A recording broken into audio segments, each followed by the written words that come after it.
Hello, and welcome to another episode of the Rockland Roundtable. I am your co-host, Jenna Nazario, Director of Economic Development, Tourism, and Film. And I'm your other host, Beth Seflu. I'm the county's Strategic Communications Director. And we have a very special guest with us today. His name is Tom. Tom, I'm going to have you introduce us and tell us your role here in the county. Oh, hi. I'm Tom Humbach. I'm the county attorney.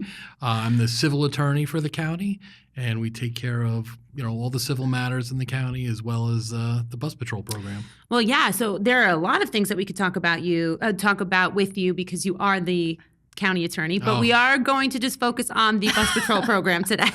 Yeah, I'm prepared. Yes. So can you give us just a brief understanding of what the bus patrol program is and how it all came to be? Okay. So a few years ago, around 2023, the state decided to create camera enforcement of the rule concerning passing stop buses. I think we all learned in driver's ed that if a bus is sitting there and it's got its red lights on, you're not supposed to pass the bus. The bus is presumably letting kids on or off, and they could be running across the street. Just like everything else, this has been enforced forever by police officers, but that requires a police officer to be there, and there were a lot of violations because there wasn't a police officer to see it happening. So in this day of technology, we have a lot of camera enforcement, whether it's Easy Pass or some speeding tickets around school zones and things like that. Mm-hmm. The state extended it to this issue of people passing buses. So they created a system where a county can get cameras put onto buses and then take pictures of people who pass when the red lights are on. And there's a penalty for it. It goes to the owner. I can talk about that more in detail later. Mm-hmm. But just as an overview, and then, you get a ticket, and if you want to contest the ticket, you're allowed to do that too. Tell us some of the parameters of when the bus is stopping. Can you just touch on what the law is and how the process starts? When you're supposed to stop? When you're supposed to stop and when you'll get the ticket. Yeah. So I'll start from the perspective from the bus driver. Okay. So when a bus has people on it, the bus driver is supposed to push a button for the yellow lights to come on as it's coming to a stop. And then they're trained when it's at a stop and when the cars that can stop have passed by, or can't stop, rather, it's too short a period of time, have passed by, to open the doors, which turns on the red lights. And that also allows the children to get off. So from the driver's point of view, you're seeing a bus with yellow lights on. Now you know that bus is going to stop any second now. Sometimes you might be approaching it and you might be able to go past it, but really you shouldn't race this yellow. Mm-hmm. Then the red lights come on, and that means the doors are open and the kids can get off. You're supposed to be stopped. You're not supposed to break the plane. It's like a touchdown. You break the plane of the front of the bus or the back of the bus while that bus is stopped, you're committing a violation. It doesn't matter if the stop sign is out or anything else. It's just that the red lights are on and the bus is stopped. There are a couple criteria that it has to be a bus. But beyond that, really, you're not, in the driving sense, don't go past those red lights. Or you're going to get one of these tickets. Really, they're violations.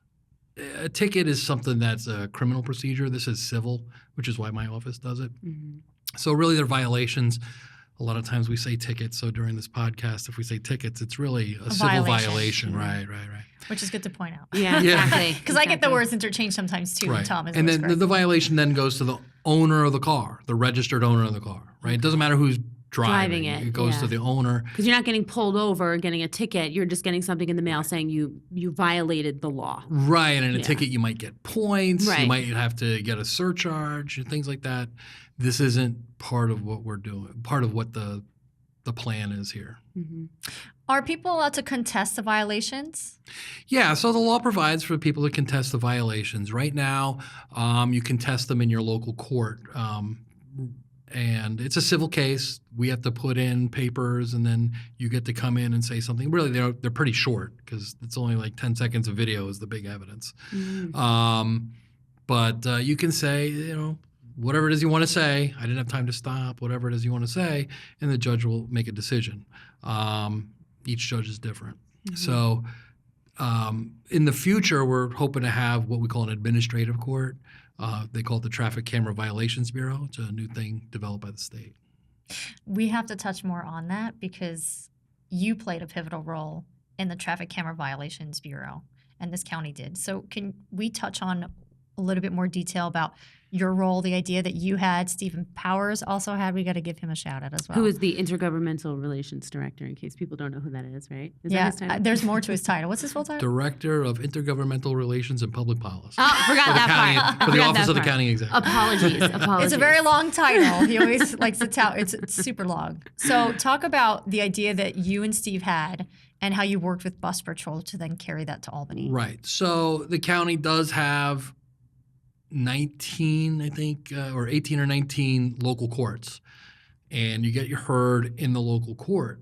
I have to bring all of those cases, and there's thousands of cases a year spread out now through these 19 courts. So I have to work out with them, getting it onto their schedule. And these are new to the courts, relatively new. It's only since 2023.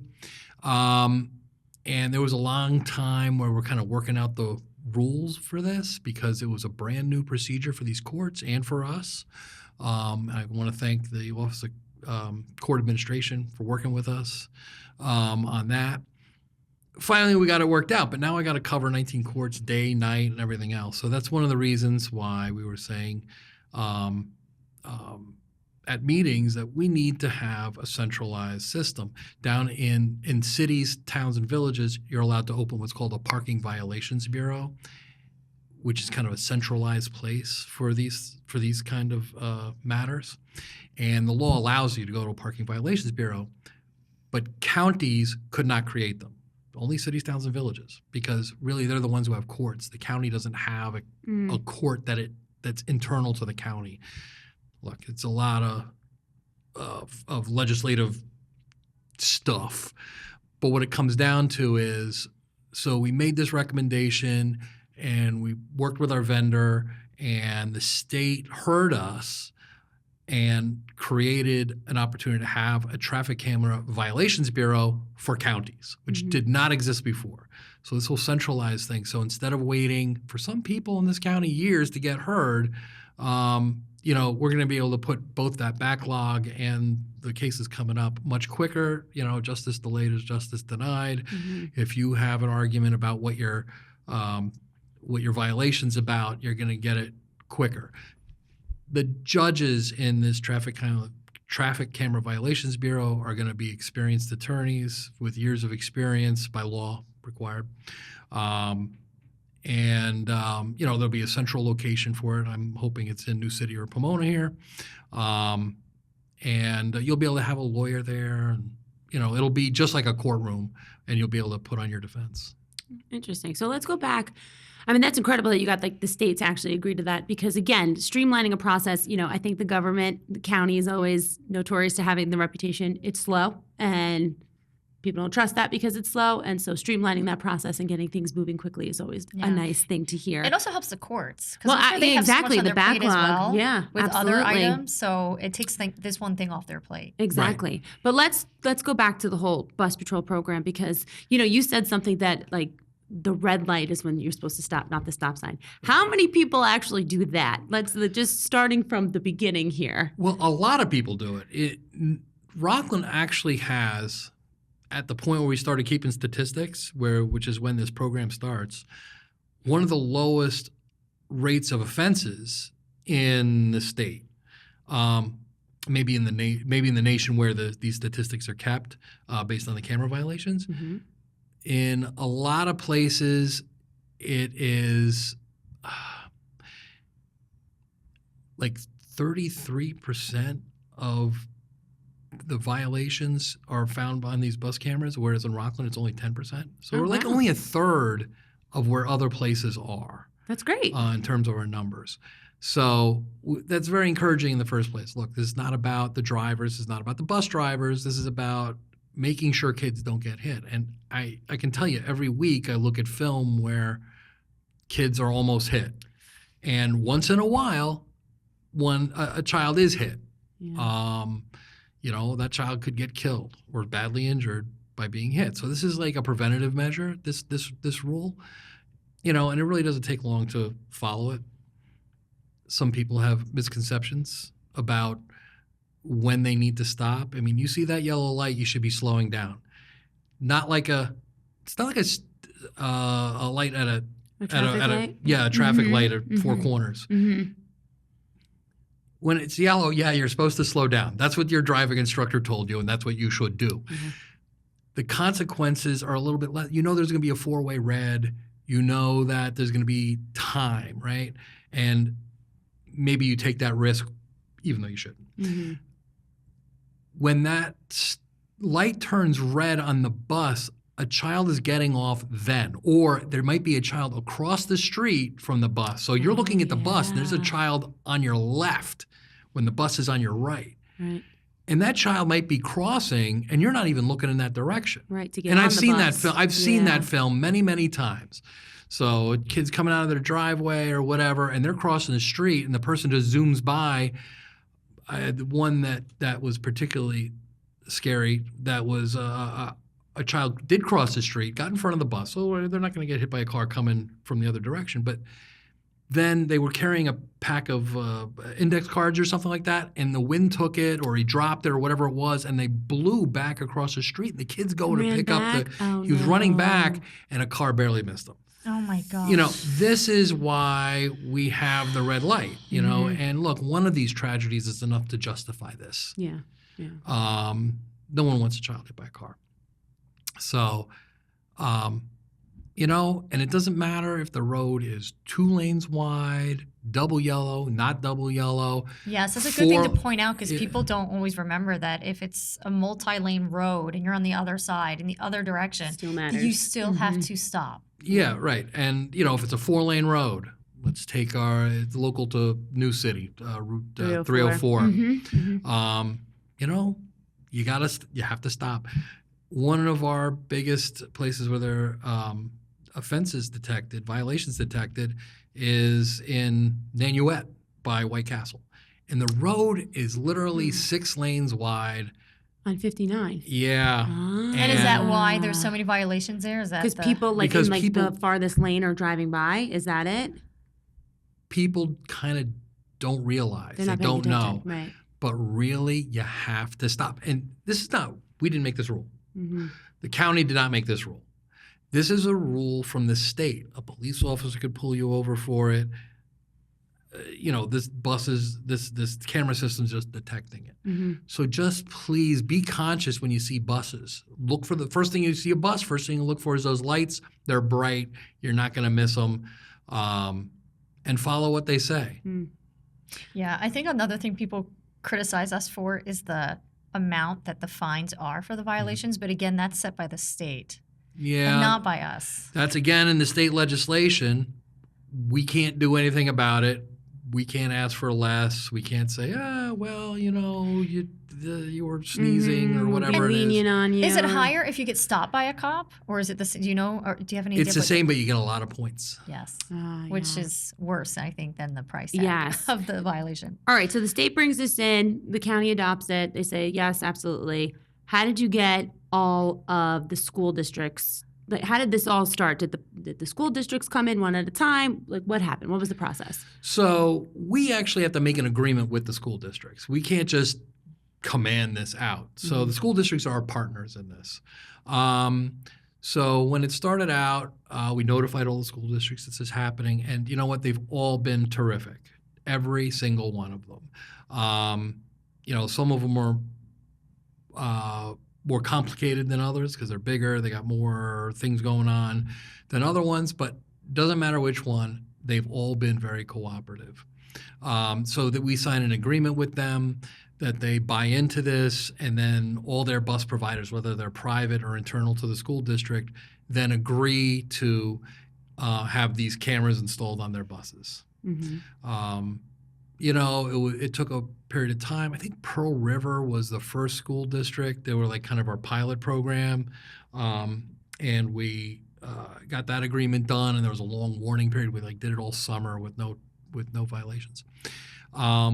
and I can't tell you what order everybody came in, but everybody came in Pretty quickly. pretty after. quickly, one right after the other. I mean, we were talking to one at a time because it's a complicated deal, but we got them one at a time, and we got all the agreements signed right away. So is that just the bulk of the responsibility for the schools, and then the county kind of takes over, and you're reviewing all the film, you're putting out the violation, and then kind of taking care of everything else? Okay. Yeah, to my knowledge, the school it's pretty transparent to the school.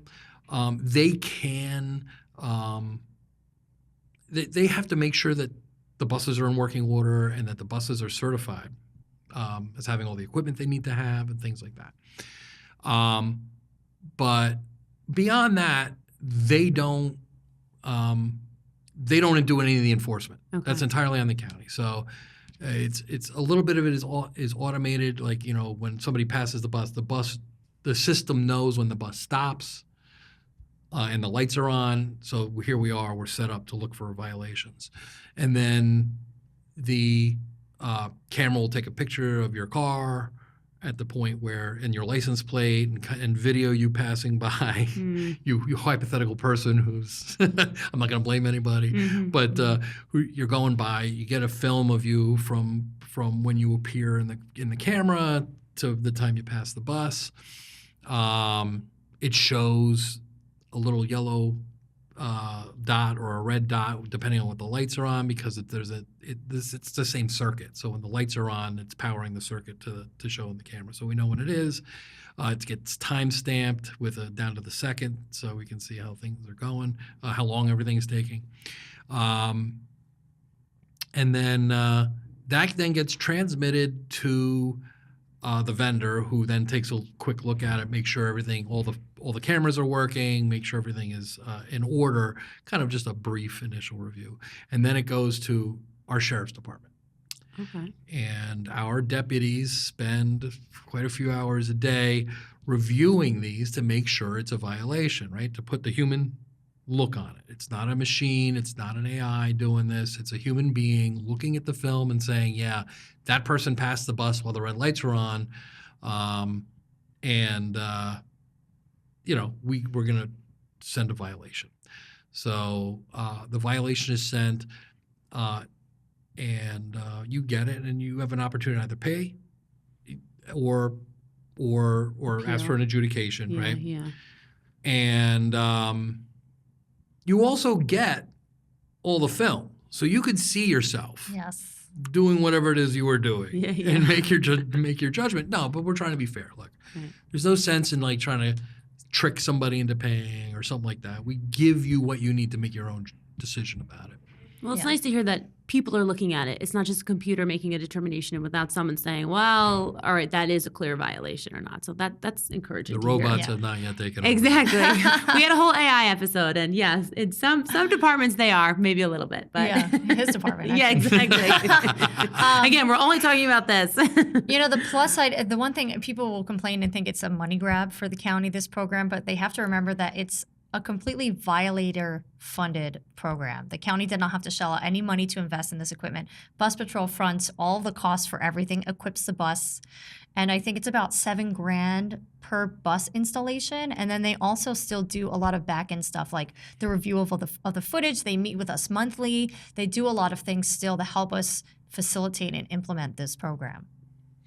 Yeah, so I mean, I can't really talk to the finances behind it. That's not my job. But yeah, look, we can't do anything about the penalties, and it does fund something good. So, is it a money grab? I've had conversations with friends of mine. Somebody illuminate me. You got somebody breaking a rule that's a safety rule. It's a pretty critical safety rule. What other punishment do you want? Yeah. We have to have something to deter it. We can't just Yeah. don't do that, No, because people will do it exactly. anyway. And the Exactly. deterrence So is what- working. The data is showing. So 90% of violators don't commit a second offense. And then year over year, the violations are dropping about 23%. So Right. that signals to me that $250 people- does it for me. Yeah. They're more hyper aware Exactly. now. It would They're do it paying for me, too. attention. Yeah. Yeah. I've they're never paying gotten that attention. violation. Neither have I. But either. it's enough of. But I tell you what, now I see I'm way more conscious of it Of the than I was buses, yeah, before. Now yeah. before I stopped too, when I saw a bus stop. But now I'm like, oh, I better stop. Yeah, because Yeah. now we know. Yeah. I'll start slowing down even before the lights because I'm like, I am not getting caught in this. And plus, like, it's more like I don't want to put a child at risk because children are not paying attention. They're just assuming they can cross the street. Like they're not. They're not looking for cars. Exactly. And we're not telling them yes, you're supposed to look both ways, but they're just kind of going about their day. And it's the responsibility of the drivers to make sure that we're protecting those kids. Yeah, So- people who can drive are expected to show better judgment than elementary school. Yeah. Exactly. Well, and for the county executive in particular, that's why this program means so much to him, because he was in law enforcement. So he's been to those types of calls Yeah. where unfortunately that was the outcome for kids. It was And for tragic. him, Yeah. it's Yeah. not worth the few seconds that you're going to save. And he has been thinking about this for a while, right? Yeah, he had this on his agenda before he was even a legislator. He was in the PTA and things like that. As a police officer, he saw at least one tragic outcome of a child car accident around a bus. Mm-hmm. And when this with this ability to enhance the safety, enhance the awareness about stopping for buses came up, he jumped right on it. So this is one of his issues that he's been after for a long time. Yeah, that's great. But with some success also comes some criticism, right? So not everybody thinks Hit me that with it's your best working or it's a great idea. So why don't you dive into that, Ms. Communications? Well, luckily we did touch on a few of them, but sometimes people complain that they feel that some of the bus drivers aren't as careful or speeding sometimes on the roadways. And then you see other drivers not being as careful just in general around kids in the county.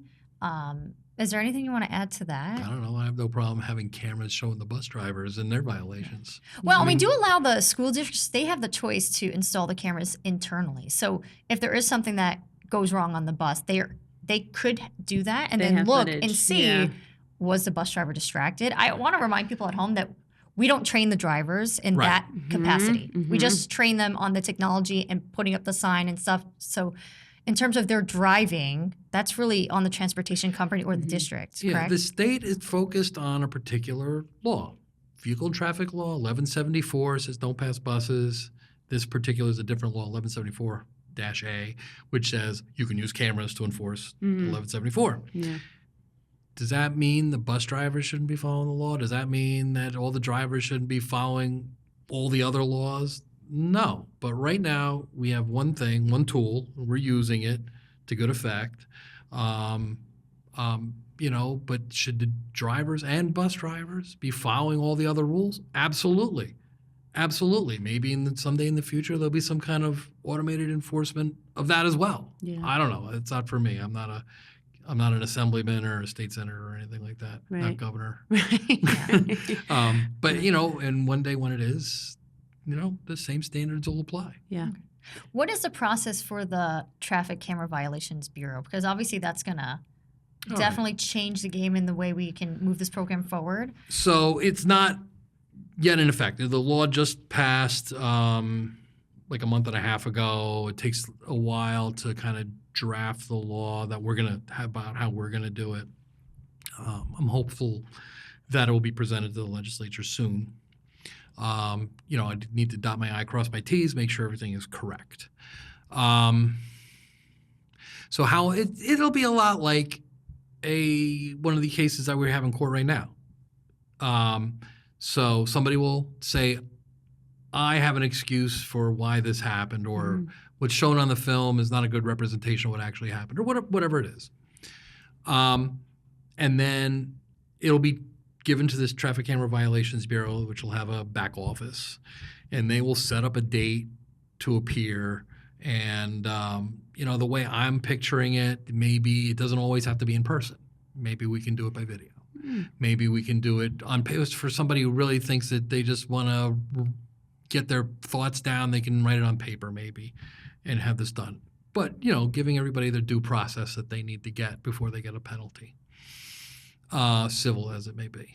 So, your day to be heard will come, and you will sit in a waiting room, and then you will sit in a small courtroom that has a video monitor on it, and you'll be able to bring your lawyer or maybe I don't know exactly how it's going to work yet, but you'll definitely be able to bring your lawyer if you want to, and the county will say, well, these are the things we found to be wrong, and you'll be able to say, well, this is the reasons why I shouldn't have a problem, and that neutral, who will not be a county employee, he'll be a contractor, will make a decision. And basically the decisions that come out of court are basically liable and not liable. It's not a big, long, essay. Yeah. But you'll get something like that. And if you're unhappy, there's an appeal process built into the law. So you'll be able to have a level of appeal and really explain yourself if you think things went wrong. And in the long run, if you really have an issue, you'd be able to challenge it in court. Yeah, honestly, I think the fact that you brought up that people are going to be able to do virtual hearings and write-in is huge. Because sometimes people are too busy, or they're working, or they have some sort of conflict and they can't make it in, or maybe they don't have reliable transportation. So I think that's huge. So that they we'll just have pay that the, ability. they just pay the fine. Is Well, what you're saying? Well, so that's one of the criticisms, right? Like, how many people are just paying the fine because they can't take over work? Some people, maybe they don't have reliable transportation. It's a lot for people to have to make time to go to work. So for us, when we do the Violations Bureau, to give people the option to write in why they're not liable or to just appear virtually is going to be such a huge thing for them. Yeah, nothing's written in stone yet. I mean, these are things that I think are fair to the people who are accused. So I'd like to do them, but we have to make sure everything gets through all the other levels of approval, the legislature, the county executive, make sure it passes legal muster. I don't want to cheat anybody. Yeah. But these would be all at the option of the person, not – we would always say there's an opportunity to be in person. Right, you're not required. But your option, you would be able to have video. Your option, you could put your position in writing. Sure. That kind of thing. What's the response time after someone gets the violation in the mail? Like, what's the timeline of when they have to? For the TCVB? Yeah, like when you couldn't even venture a guess right now. Okay. Hopefully it'll be quick. We want it to be quick. I mean, that's part of the purpose of it, is to kind of make these things move faster. Right now, the courts, they're crowded. They have a lot of things to do already, and they're only letting us put on like 5 cases a day in each of these courts, which only have court like once a month or twice a month, some of them. So if I have 30 or 50 violations in one court, and I can only put them on 5 at a time, it's like I'm never going to catch up. Yeah. So this is one of the reasons why this is important. So is there anything else that you would want to say before we go and wrap up? Yeah. A lot of people focus on the stop sign that's on the side of the bus, what they call the stop arm. They call it the stop arm. And it's a little stop sign. It has a light, usually has a light on it, a red light on it. Yeah. And they're coming by, or they're approaching the bus, and they're saying, oh, well, it's not fully out. It's a quarter out. It's a half out, whatever it is, but it's not fully out. Therefore, I don't have to stop. I'm going to tell you that the red lights on the bus are on from the moment that thing starts moving, because they're all attached to the same circuit. The red lights, the doors, and the stop arm, that stop sign, are all attached to the same thing. So I know those red lights are on the minute it starts moving. You need to watch the lights. So they need to stop when the red light starts, not the sign. Not the stop sign coming out or being fully Right. out. The stop sign is extra, and it's got most of them have really bad like hydraulics or whatever they're using. They go slow. And they take 3 or 5 seconds to come out. Yeah. Meanwhile, it's 3 to 5 seconds. You're supposed to be stopped. And that kid is probably halfway across the street. If at that kid point. could be out of the bus Yeah. and coming around the front of the back of the bus by the time that thing gets out. Yep. And that's a mechanical thing. I don't know how to fix that. That's not me. What I do know is those lights are instantaneous. And that's what you have to follow. So look at the red lights, not the stop sign. Slow down yellow, stop for red lights. Yeah, and just Don't wait. pay attention to the And sign. then can you just say, The law, when is the law it safe? the law says you're in violation when the lights are on. Oh, It doesn't even interesting. mention the stop sign. Yeah. And when is it safe for people to move? Like, do they wait for the lights to stop blinking? As soon as they go off, you can go. So once the lights are off, because again, you're right, sometimes that stop sign takes a little bit longer to actually go back into the bus. So once the lights have stopped blinking, there's no red light, you can start moving That again. is correct. Okay, that's good to know. Very good. All right. Well, Fair is fair. Yeah, exactly. But now they're informed, so they have no choice. That's Now it. they're going to listen. So thank you again for joining us. We really Thank do you. appreciate it. Again, we will have you on because there's lots more to talk about when it comes to the county. So I appreciate it. thank you. And yeah, thanks so much, Tom. And thank you, everyone at home, for joining us again for another episode of the Rockland Roundtable podcast. Until next time. Bye.